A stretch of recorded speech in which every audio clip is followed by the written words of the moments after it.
Hello, we're going to start today by looking at some pieces of felt that I've made, laying down colours in accordance with the theme. The colours in this piece of felt are based on the colours that I found when I was in the west coast of Ireland.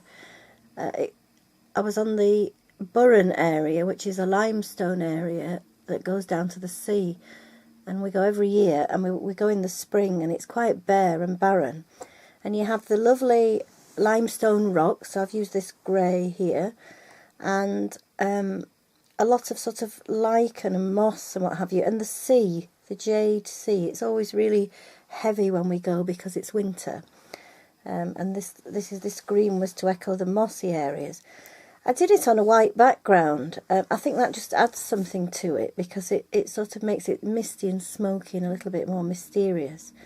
So this was a large piece, or part of a large piece that I made, with a view to stitching it on it later, but I haven't got round to stitching on it.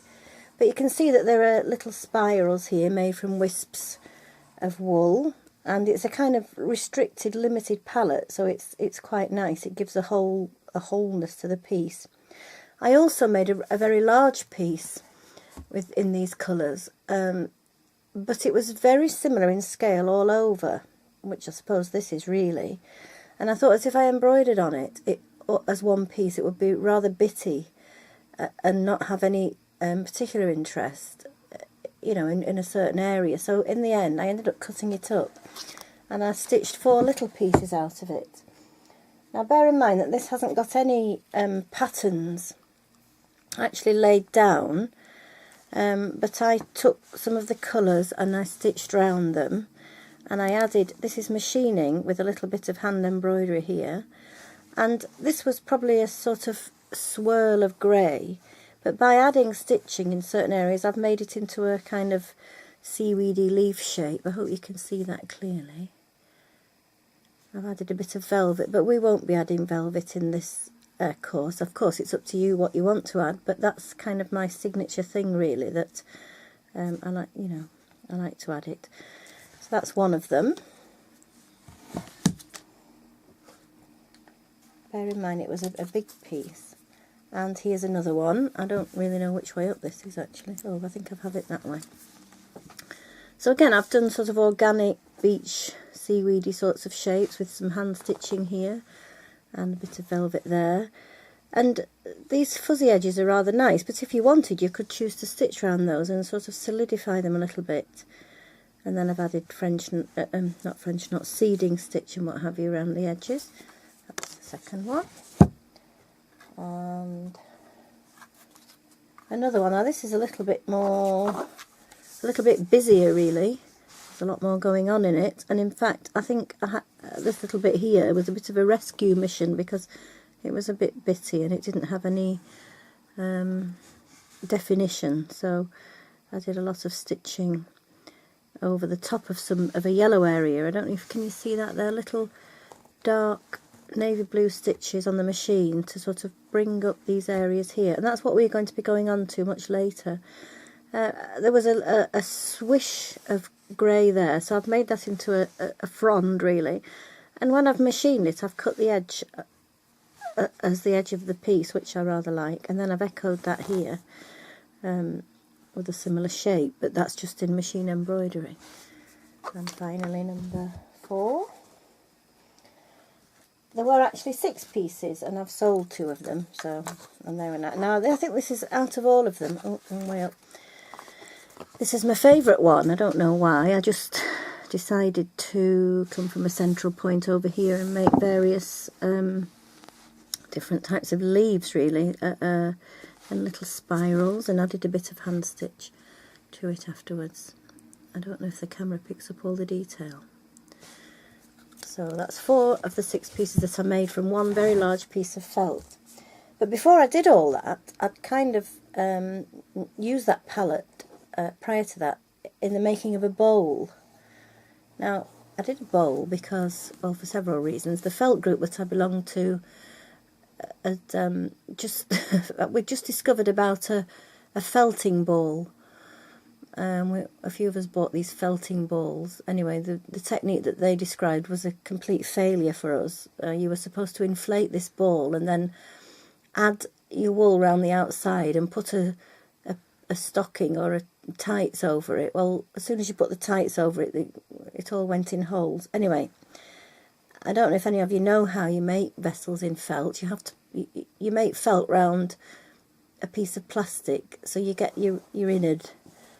You get your space in the middle, but this has required a terrific amount of work after that to get it into this shape. I started with a huge flat circle of plastic, and then I had a lot of work, and I did actually use the felting ball in a different way by putting it inside the bowl while as it was shrinking and inflating it, and then rolling and rolling the ball until it shrank. And I actually did put this in the tumble dryer in little bursts because it was taking forever to shrink.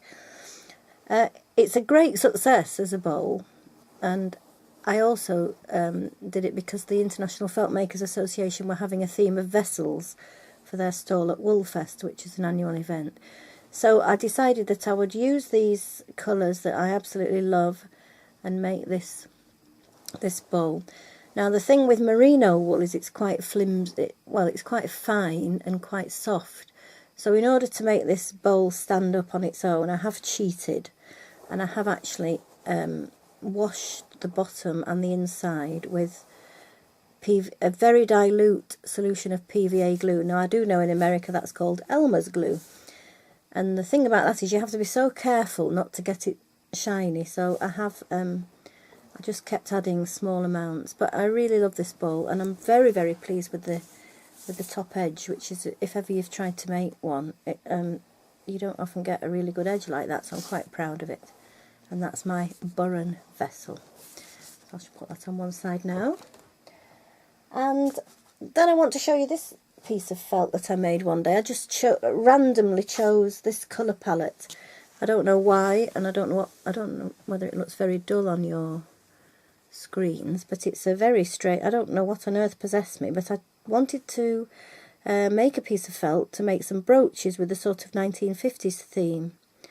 Anyway, in the end, it was a little bit too thick for brooches, but I just wanted to show it you because I do love how the colours overlap one another and create beautiful areas. For example, this little bit here, where you've got the duck egg or the jade overlapping this sort of yellowy ochre colour, and it's really lovely in there. And that's what we're aiming for, you know, when you make your felt and you want to create colours. It's the sort of mixing that creates these lovely effects. I have used some of this to make little embroidered pieces which I've actually sold in my Etsy shop. So all I've done is, I think I have one here that I haven't finished, and I don't know whether I like this one really particularly. Just, you know, using some of the areas to define. It's lovely to have these little wiggly areas there. Now I'll tell you about those. There, where I've added little bits of silk fibres to the wool tops, because the silk fibres don't shrink, they attach themselves to the wool fibres, which do shrink, and as the wool fibres shrink, they pull in the silk bits, which then make this lovely sort of wiggly line. It's a bit more apparent in this piece, where I tried to recreate the first piece on a thinner background to make brooches, but still I managed to get it too thick. And I think the reason I did that was because I felted it onto some needle felted, partly felted stuff that you can buy. It just saves you laying down your first background, but I really think it was too thick. So you can see here, I don't know if you can, the little bright shiny bits here. They're the silk tops, and this really bright yellow. The bits that haven't actually shrunk in, there's the best bit here. Can you see that there? I'll take it nearer the camera, maybe you can. But you can see there's a lot of scope for stitching there, I just haven't got round to it. Here's another little piece I did with these colours to start with, but I added some purples in and some very bright yellows, and I thought that would make a nice embroidery at some point when I get round to it. So, can you see it? There we are. Now I also have some finished pieces that I made using the same technique. I think I'm just going to have to move these out of the way. Bear with me for a second.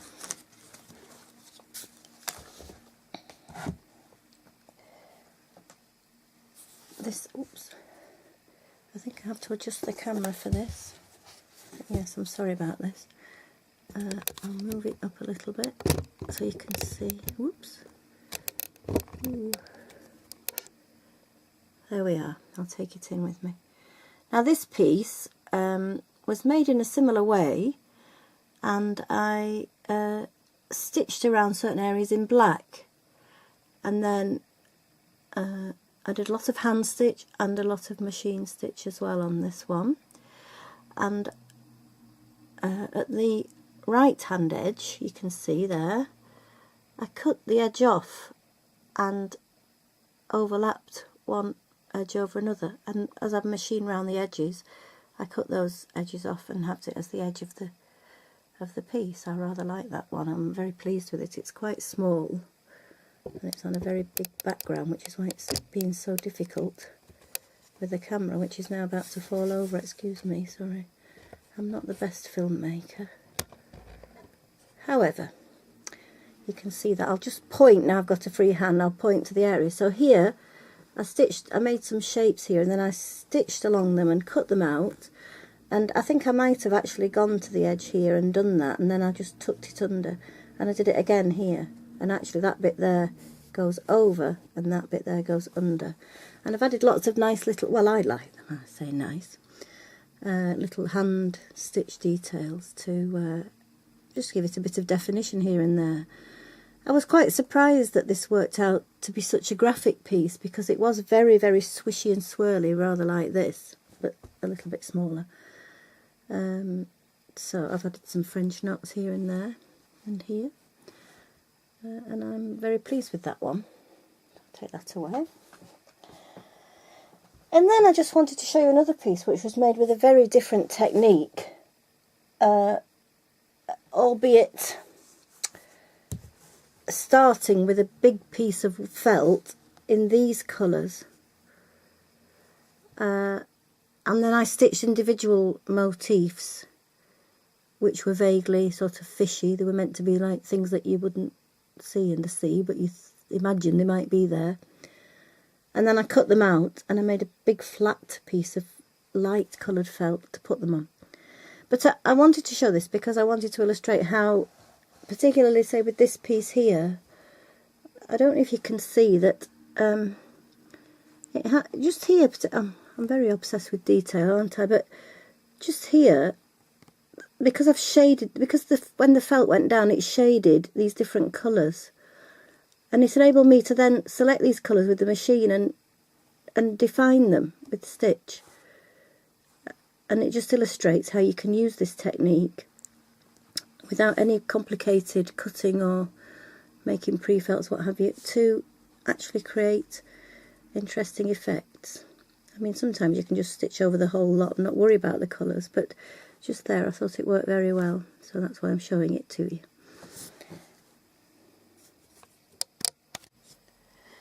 Now, I'm going to show you how different ways of adding colour to your background. I've laid out the usual 3 layers of felt, of wool, and it's grey again because I have to confess that I accidentally ordered 2 lots of this grey, which I didn't really need. This isn't the same grey as in the last video though. That was silver grey, this is pale grey. I did it twice. I have lots and lots of lovely new colours available, but I also have a bag with lots of bits of old colours that need using up really. It's quite a good idea if you just have little bits left, or if ever you're doing a workshop, to keep the sort of long lengths on one side, and then any bits that are left over, keep it in a bag separately for decoration. So obviously I hope you can all see this. I've completely rearranged my sewing room so that you can see what I'm doing, but I don't know whether it's a success or not. Anyhow, we'll see. I'm going to start with this colour, which I can't remember the name of it. I think it's light brown. So you can just start by just adding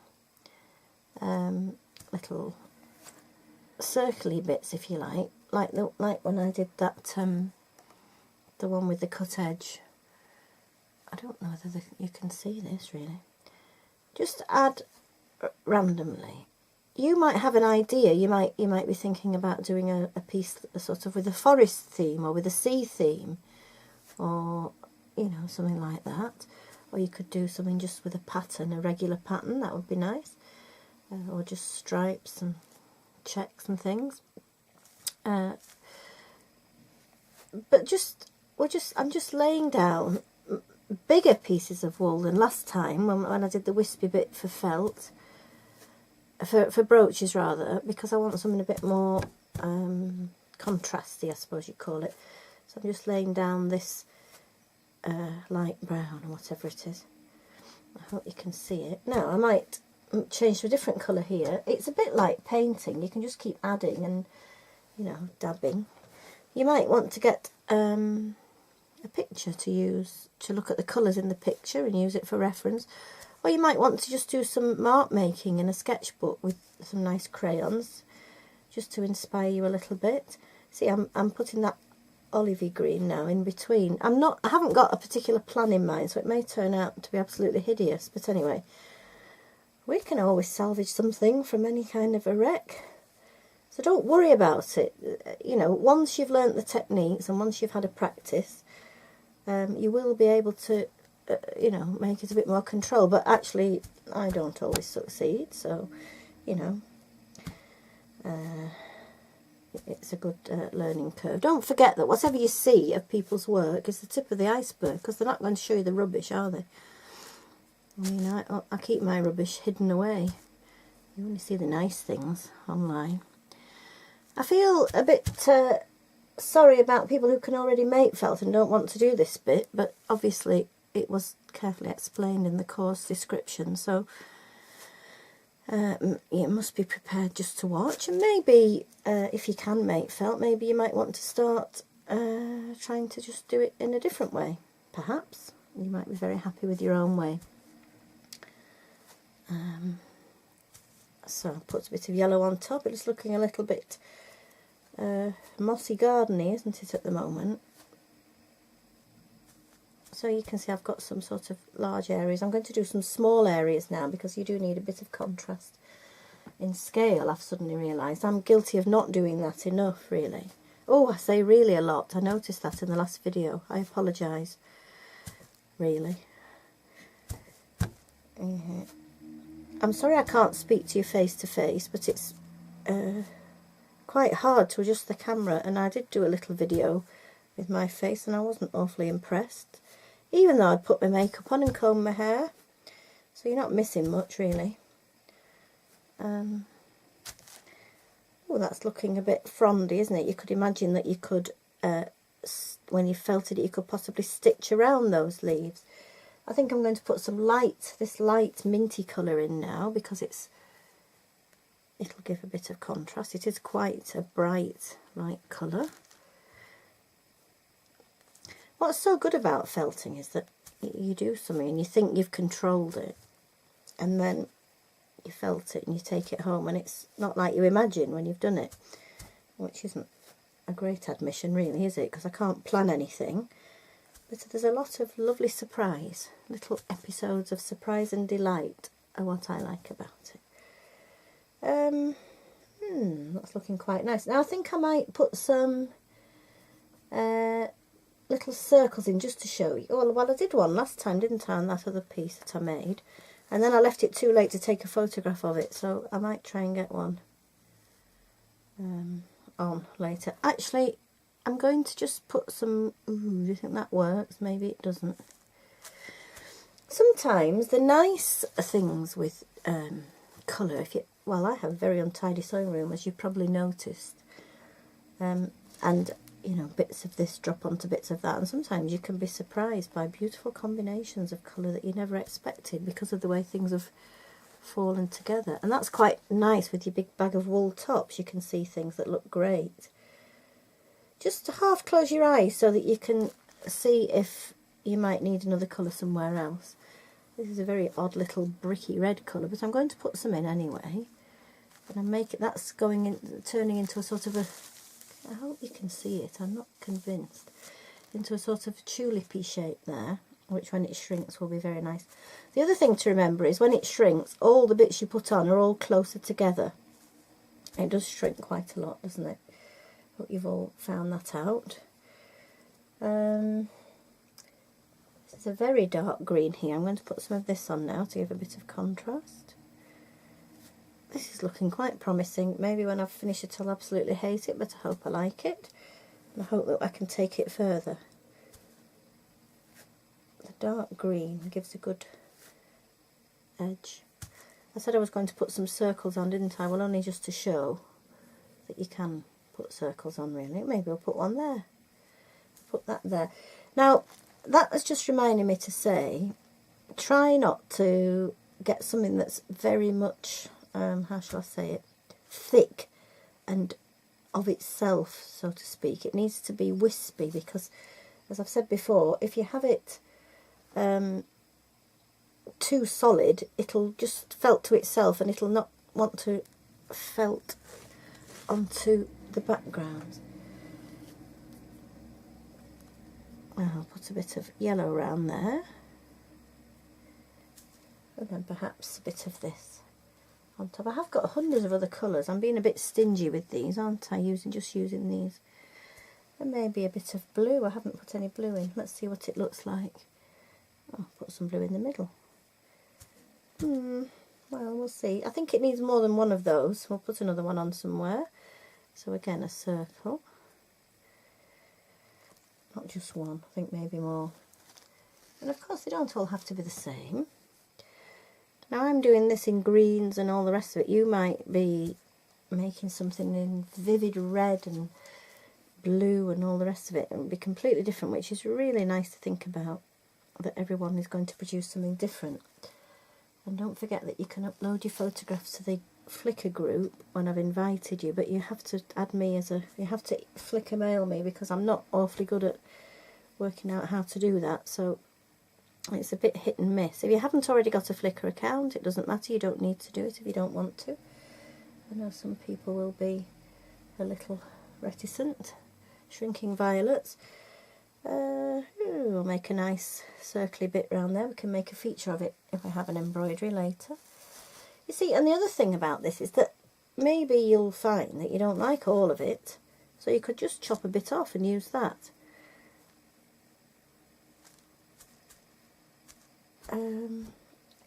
Now, I did think I would add some of this. It's the silk I was telling you about. It's, sorry, I haven't shown it. It's silk tops. I really hope you can see all this. I'm not convinced with this camera angle. This is the silk fibre that I was telling you about. It never shrinks. You can make silk felt from it using similar techniques, but no matter how much you rub and roll it, it won't bind together. So you have to use a bit of glue and get out the jolly old PVA again. Very dilute. We're not doing that really this lesson, but if you can make it felt to wool, as long as it's fairly thin and you don't have a lot of it here and there. So I think I'm going to put a bit more detail down in this corner.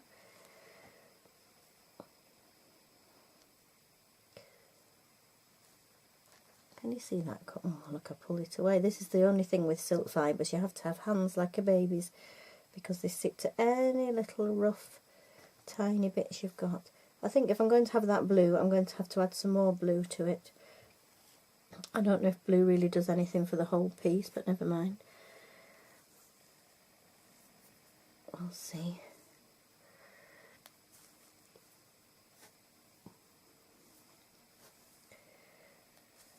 I should have some music on, shouldn't I? But I haven't quite worked out how to do that yet with the video. I'm sure they'll get better. I've had a lot of problems with uploading because we live in the back of beyond and our internet connection isn't very good, but fortunately I have a son who's very patient and lives in the town, so I can go to his house, and instead of uploading at point nothing kilobyte, megabyte, no, is it kilobytes per second or megabytes per second, I can upload at, I don't know, 80 or 100. but of course it does limit the times I can do it, unfortunately.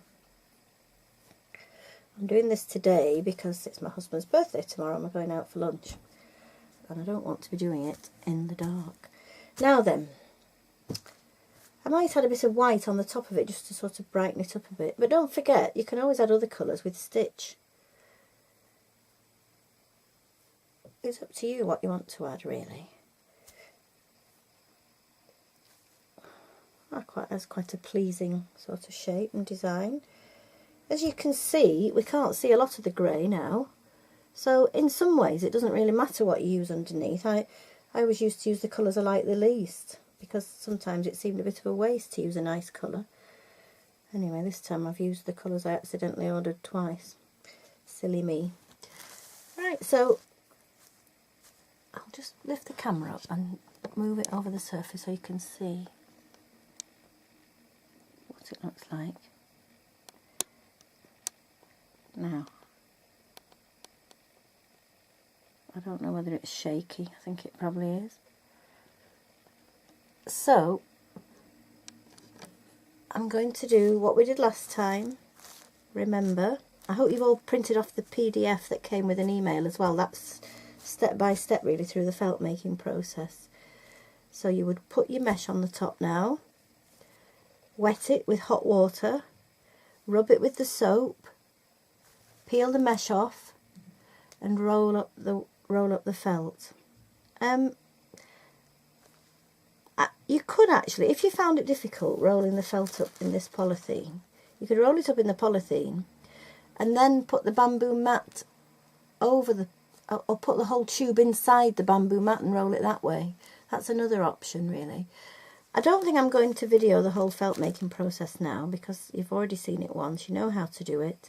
It takes a long time, so I'll do that and then I shall show you the finished piece, well, in the wink of an eye.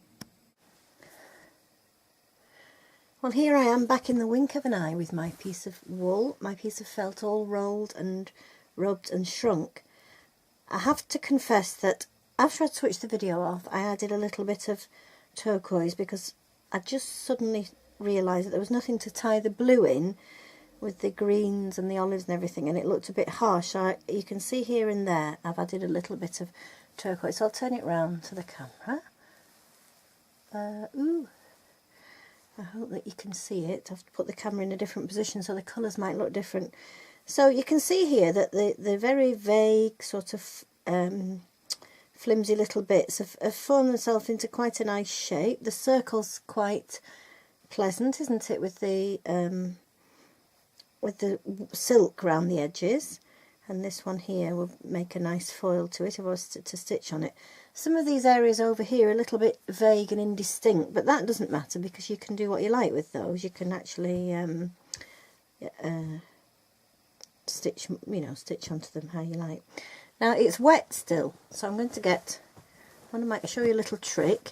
This is one of my old towels, but this is one of my old in fact it's a quarter of a towel that I took away to college with me in, prepare to be shocked, 1969. I'm very fond of it. I had to cut it up though for this class where they didn't bring enough towels. So if you roll your felt up in a very dry towel and squeeze it as hard as you can, that's a really good way to get a lot of the moisture out of it. It does wrinkle it a bit, but you'll see in a minute. Most of the moisture's now in the towel. The felt's a bit crinkled in a funny direction, but you can pull it back into shape. So it looks a bit, I don't know which way up you'd have it really. There goes really again. There was something else I said that was stupid on the video early on that I must reiterate. When we go to Ireland, we go in the very late winter, very early spring. I did say that we were there in the winter and in the spring, but we go at the end of February and sometimes it's really cold. But other times there are daffodils out. So there we have it, a piece of felt ready for stitching. The one thing about when we're going to machine embroidery on felt, not the one thing, but one of the things, is you don't want surfaces with lumps and loops on, because it makes it very difficult for stitching. This actually is a really perfect bit of felt to stitch on because it's very smooth and very even and doesn't have any little bits sticking up anywhere.